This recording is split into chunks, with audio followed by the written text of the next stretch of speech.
Swayam Prabha. Digital India. Educated India.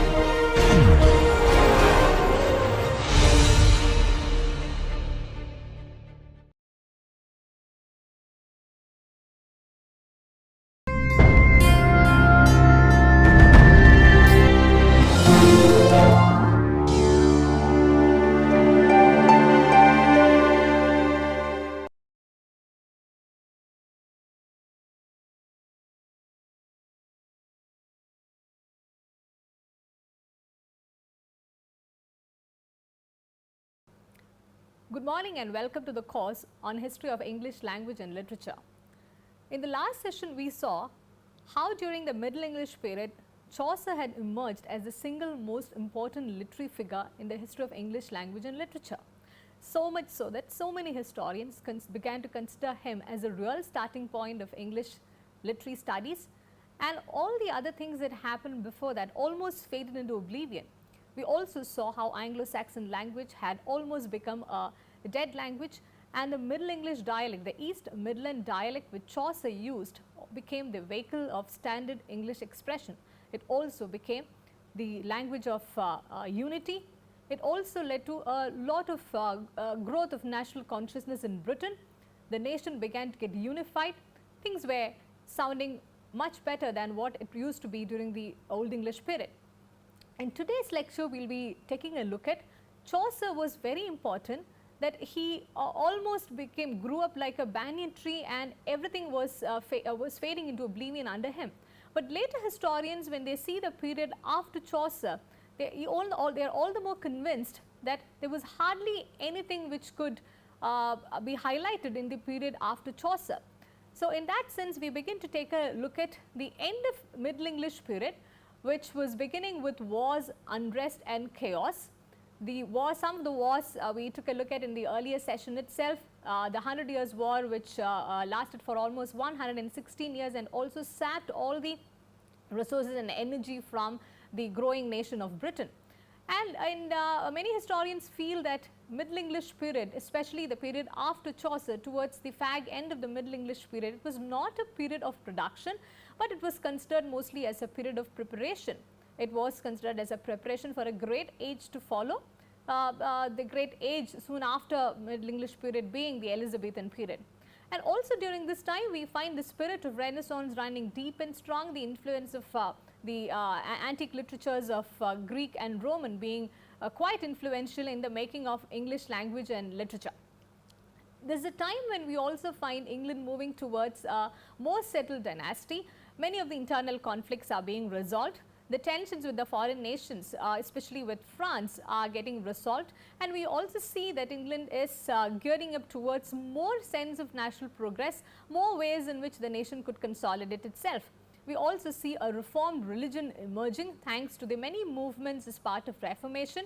The people are also more united and progressive in nature, focusing more on the things that would add on to a great value to the nation itself. And this is how the literary period after Chaucer gets described. The historian Hudson, he says, there was little enough to inspire and much to repress literary genius. And many historians do agree with him, and we can't agree better, in fact, because we do see that there is a lot of unproductiveness in the 15th century after Chaucer. Many of the conditions were also quite unfavorable for literary production. And one of them was a low state of education, in spite of the heavy investment the church had on educating its own people, and also the investments it had on the monasteries, the educational institutions which were coming up. The common people remained quite distant from all these new developments. The universities, in fact, which had to be a center of, which had to be ideally a center of intellectual challenges, they were in fact buried deep in medieval philosophy, and there were endless and quite fruitless controversies about things which were not taking the nation forward in any way. And this was also the period when the middle class was emerging, and we do see that the middle class, they were not very they did not take kindly to the new things which were coming up. In spite of that, they were quite hostile to the intellectual interests which were emerging, and their spirit was largely mercenary and sordid in nature.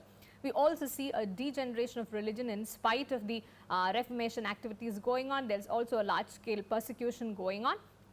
Due to these reasons, the Middle English period, as many of you might have heard from other sources as well, that the Middle English period was also known as the Dark Ages.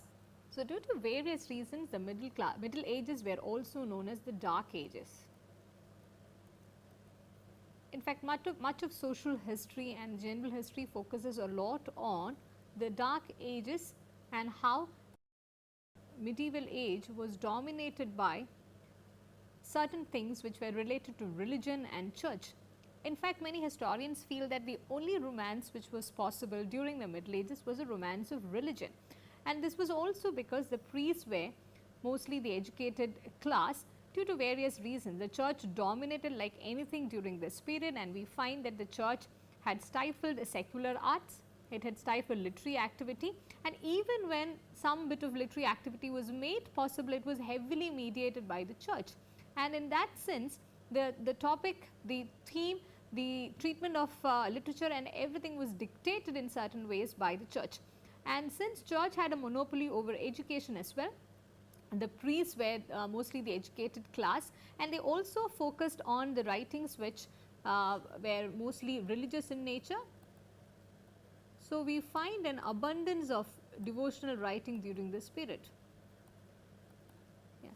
And again, due to the monopoly of church, we also find that there is an increased use of Latin, and this is as against the emergence of English language during this period.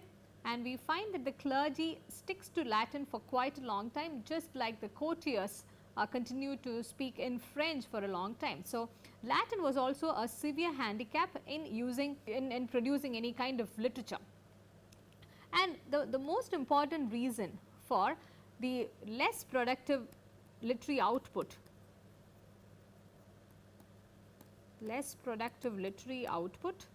during this period was that there was no informed criticism at all. Any serious student of literature would know that for any kind of literature to progress, there should be a mediation and an intervention in the form of informed criticism and not just a blatant kind of criticism. So, because of that, literature could not continuously progress in Britain during that period. And in addition to that, there was no free criticism either, which made sure that whoever was the favorite of the church continued to enjoy a lot of popularity and lot of support from the church, and whoever was not, and whoever attempted any kind of free criticism against the activities of the church, they suffered heavily under the hands of church patrons and sometimes even the common man. And this also brings us to another important point, that the mainstream during that period was not anything secular. The mainstream was not anything secular, but it was the church itself. And the history of art and literature thus teaches that anything which is divorced, any kind of literary activity, any kind of artistic activity that is divorced from the mainstream will continue to have a very hampered kind of growth. So, what happened during the Middle Ages, what happened during what is known as the Dark Ages was that because of the domination of the church, there was hardly any literary activity being made possible. But there is also another ray of hope over here. We find that a sense of a spirit of defiance was found from certain neighboring European nations such as France, Spain and Italy. And it was from Italy we find the spirit of Renaissance also had begun to emerge. So, all was not quite dark about the Dark Ages. There was definitely a ray of hope which was emerging from other parts of the world, and Britain was also a part of this Renaissance journey shortly itself. And moving on, we find that it was not just the many internal conflicts, there was also this major event known as the Wars of Roses. The war spread over 30 years between the House of York and the House of Lancaster. This war also dominated the scene of British literary history for a very long time, and in fact, though the struggle was merely for 30 years, the problems began a little before 30 years itself, and it was an ongoing struggle between two major noble families. It is very important to trace the trajectory of this even in order to understand how these political events, how the interference of the kings and what had been happening within the royal families and their disputes were also influencing the general temperament of the nation. So, we will continue to see amidst all these difficulties, the Wars of the Roses that lasted for 30 years also marked much of what was happening in Britain in the 15th century. In fact, alongside the 100 Years' War, the 30 Years' War was an internal struggle for power going on between the House of York and the House of Lancaster. This technically lasted for 30 years, but however, we do find that the problems of this dated back to the time of Edward III, leading to a lot of confusion in Britain during the 15th century, because they were waging two wars, one internal, another with France, and this had sapped much of its resources as well as its time and energy, which could have gone into better productive things. So, all of these did amount to the unproductiveness of 15th century, leading us to be convinced that there was little enough to inspire and much to repress literary genius. It becomes very important to take a look at how the Wars of Roses was getting framed in order to understand how certain dynasties were established in England. And if we follow the history of England and try and understand it alongside the history of literature, we will get to know that it is very important to know the history of Britain, the history of how certain monarchies changed, how certain dynasties were established. It is very important in order to get a grounding of how literary tendencies were also getting shifted. So, I would like to give a brief history of the Wars of the Roses, which also includes a story of shifting loyalties and how it led to eventually the establishment of the Tudor dynasty. The Wars of the Roses, which lasted from 1455 to 1487, 30 years, it does bear a lot of weight on the history of Britain in general. For those of you who are interested, it is important to note that this was also the series that inspired the Game of Thrones. The series Game of Thrones is loosely, the drama in Game of Thrones is loosely based on the events which happened during the Wars of Roses between the House of Lancaster and the House of York. This was basically a power struggle between two noble families spanning generations, and this was also quite complex in nature. And here I try to recreate the scene for you, leaving out certain irrelevant details and only focusing on what is essential for the understanding of the elision of certain dynasties and the formation of certain new ones. In fact, what happens was the War of Roses, it does not really begin in 455. In fact, it dates back to a period as early as the death of King Edward III in 1377.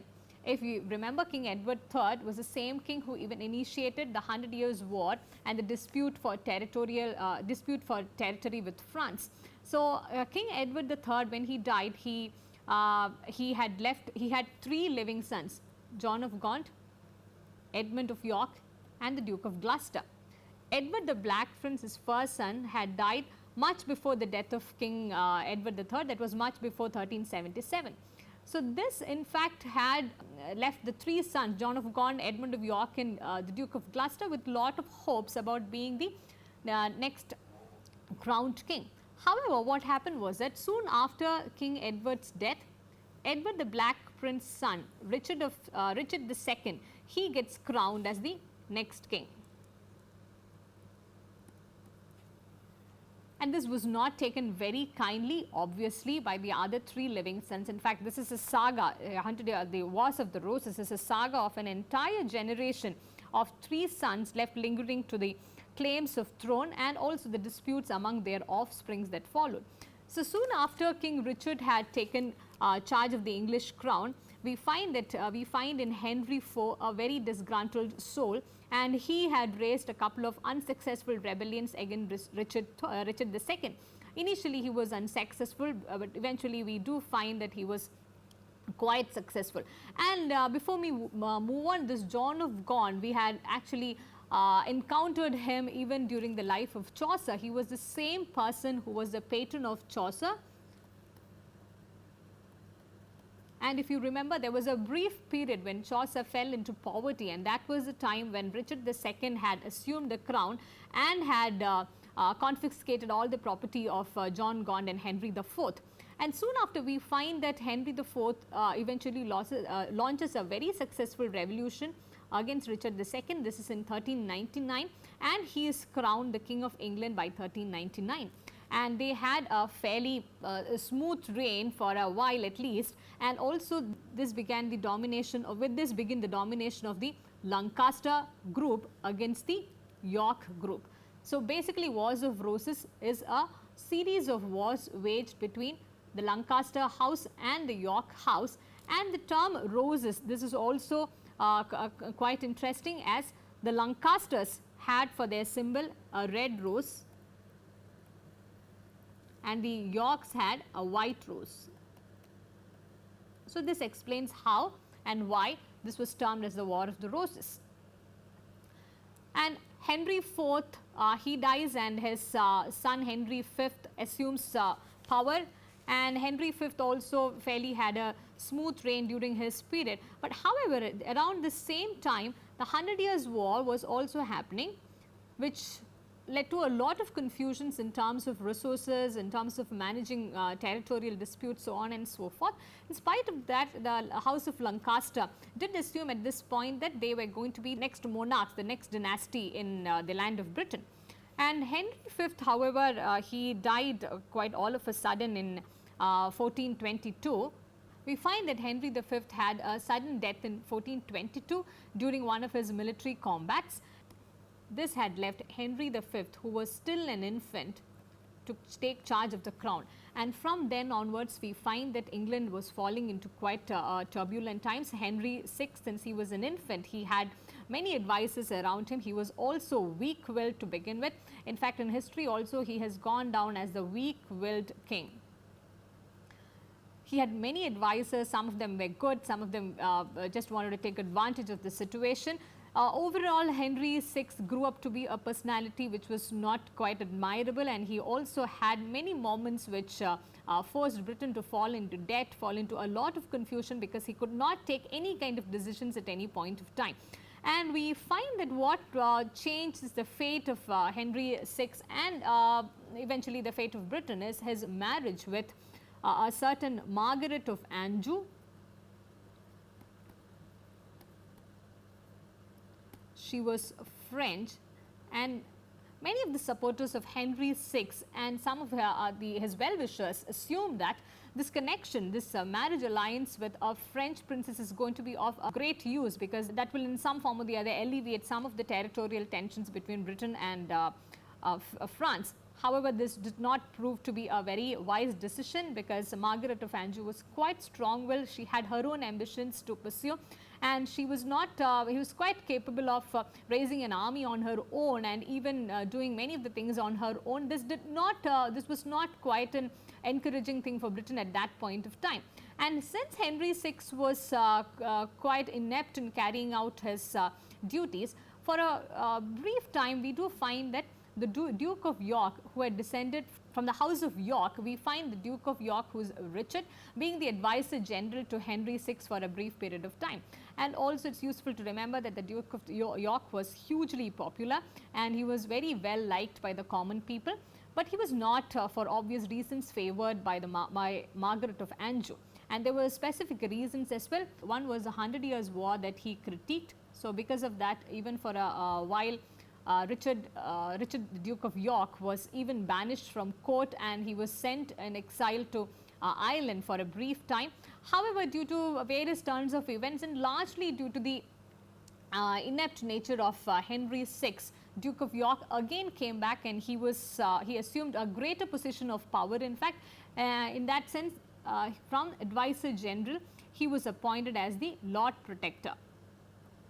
So there was a lot of power that he had in hand, and with those powers, his ambitions also grew in enormous ways. And he had his eye on the crown like all the other descendants of Edward III. So he came into the scene assuming that he and two of his sons, he had two sons, so both of them laid claim to the throne of England at that point of time. And this was quite easy to do, because Henry VI continued to be weak-willed, and there was no way in which Margaret of Anjou could do much to protect his throne. So there was a series of battles going on and back and forth, and during this time, just when Duke of York was getting ready, Richard Duke of York was getting ready to be the next crown prince of Britain, he gets killed in a battle which was set up by Margaret of Anjou. So that kind of takes him out of the competition. However, we have two of his sons lined up for putting a claim for the throne.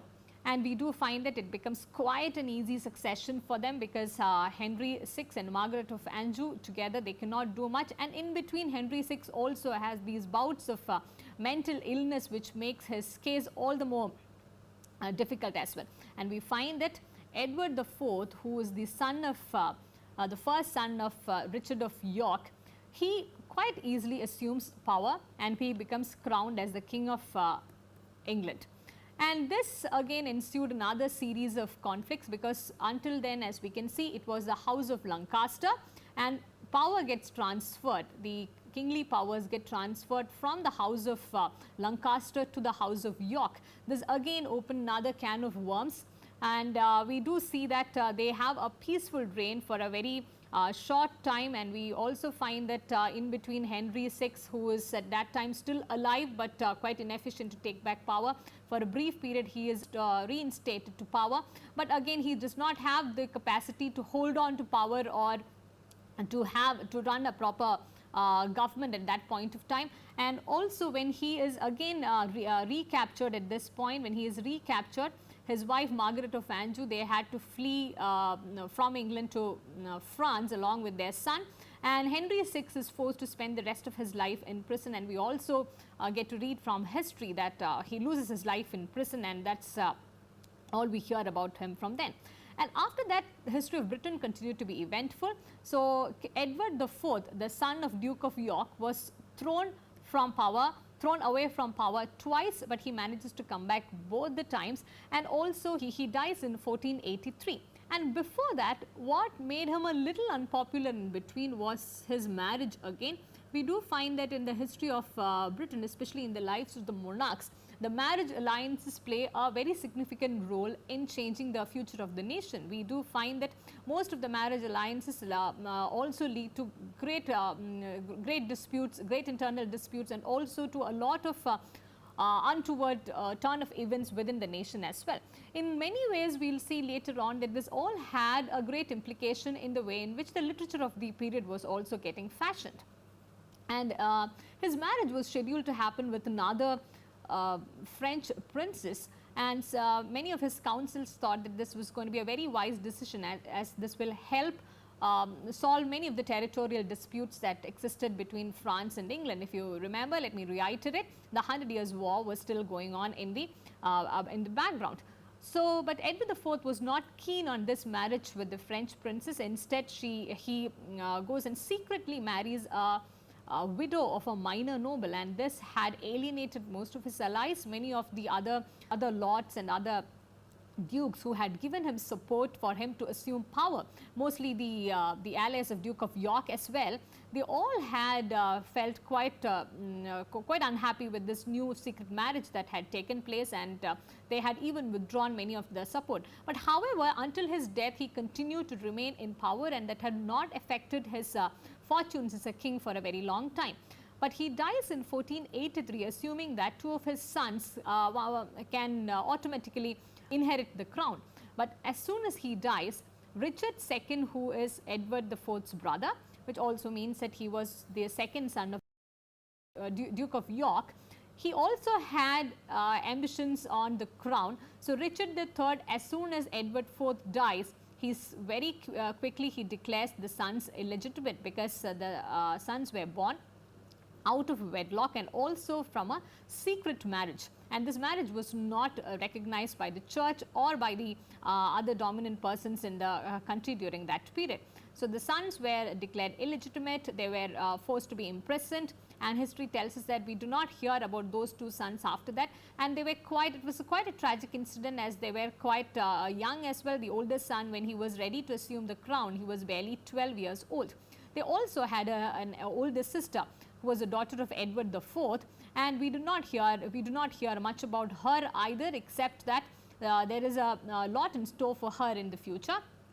And meanwhile, when all of these things are happening, Richard III conveniently takes charge of the crown, but he does not become crowned as the king. Instead, he is appointed as a regent. So, he assumes a regency, and he with a lot of ambitions to become the next king of England. Meanwhile, history has other quite unexpected turn of events in hand. In 1485, crossing the English Channel, and from France there emerges Henry Tudor, who is going to change the history of England forever. In fact, Henry Tudor was one of the first descendants of, also a direct descendant of the first Duke of Lancaster, which also makes him a Lancaster to begin with. He belongs to the house of Lancaster. So, Henry Tudor arrived on the scene. He already saw how weak the courtly scene in England was, and he also came with the ambitions of becoming the next king of Britain. He came all prepared. In fact, he had raised an army right from France, and also because of these ongoing problems between France and England, he also got a lot of help in raising an army. He was raised in exile, and nobody knew about his existence until that point, until 1485. So, Richard III was quite taken by surprise when Henry Tudor attacked in 1485 with an army that he raised from France.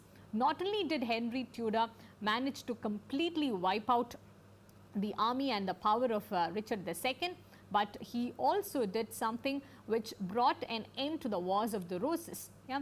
The daughter of Edward IV, who was a descendant of the House of York, and Henry Tudor, the descendant of the House of Lancaster, yeah, both of them, they get married, and here we find that the Wars of the Roses come to an end. And not only that, with this, Henry Tudor inaugurates the Tudor dynasty.